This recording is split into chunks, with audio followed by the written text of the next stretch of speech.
എന്താണ് സിസ്റ്റേഴ്സിന്റെ അവസ്ഥ? അതെ, ഞങ്ങള് ഈ പറഞ്ഞ പോലെ നിങ്ങൾക്കറിയാവുന്നത് പോലെ ഇന്നലെ വന്നിരുന്നു.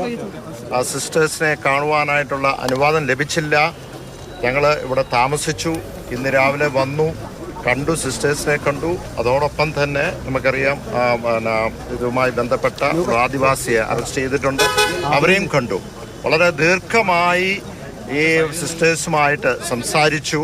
ഒരു കാര്യമുള്ളത്, ഇവിടെ സൂചിപ്പിച്ച പോലെ തന്നെ ഇവിടെ കണ്ടത് വളരെ വലിയൊരു അനീതിയാണ്. ആ അനീതി നടത്തിയത്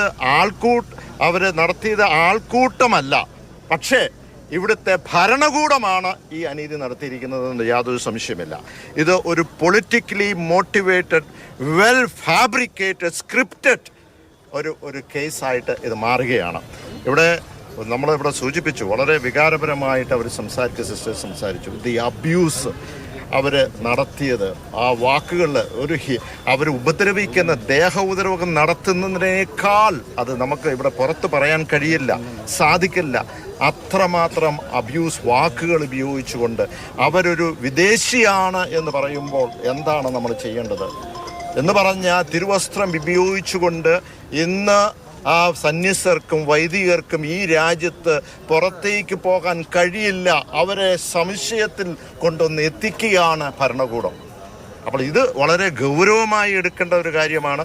മാത്രമല്ല, നമുക്ക് കാണുവാൻ കഴിയുന്ന, ഇവിടെ സൂചിപ്പിച്ചു, ഏറ്റവും സാമൂഹ്യമായി പിന്നോക്കം നിൽക്കുന്ന മുഖ്യധാരയിലേക്ക് കൊണ്ടുവരുവാനായിട്ട് ദൂരെ നമ്മുടെ സ്വന്തം നാട്ടിൽ നിന്ന് മാറി പതിറ്റാണ്ടുകൾ വരും അവരുടെ കൂടെ ജീവിച്ച ആ വ്യക്തികളാണ്.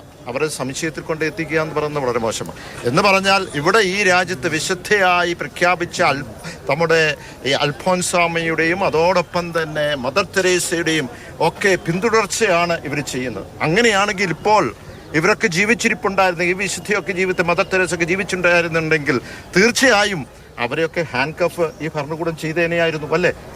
ആ ജോലികൾ തന്നെയല്ലേ ഈ സന്യസ്തര് ചെയ്തത്? അപ്പോൾ ഇത് ബോധപൂർവമായ ഒരു പൊളിറ്റിക്കലി മോട്ടിവേറ്റഡ് ആണ്. ഞാൻ കേട്ടത് കേരളത്തിൽ നിന്നുള്ള അവിടുത്തെ BJP അവിടുത്തെ സംസ്ഥാന പ്രസിഡന്റ് പറയുന്നു, അവര് മതപരിവർത്തനം നടത്തിയില്ല, അവര് ഈ പറയുന്ന ഹ്യൂമൻ ട്രാഫിക്കിംഗ് നടത്തിയില്ല. അങ്ങനെയാണെങ്കിൽ എന്തിനീ കുറ്റം ചുമത്തി?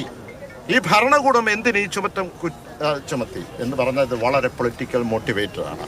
അതുകൊണ്ട് ഇത് ബെയില് കിട്ടുക എന്ന് മാത്രമല്ല, ഈ FIR ഉടനടി ഇത് സ്ക്വാഷ് ചെയ്ത്, ഇത് മാത്രമല്ല ഈ ഭരണകൂടം മാപ്പ് പറയേണ്ടതാണ് ജനങ്ങളോട്.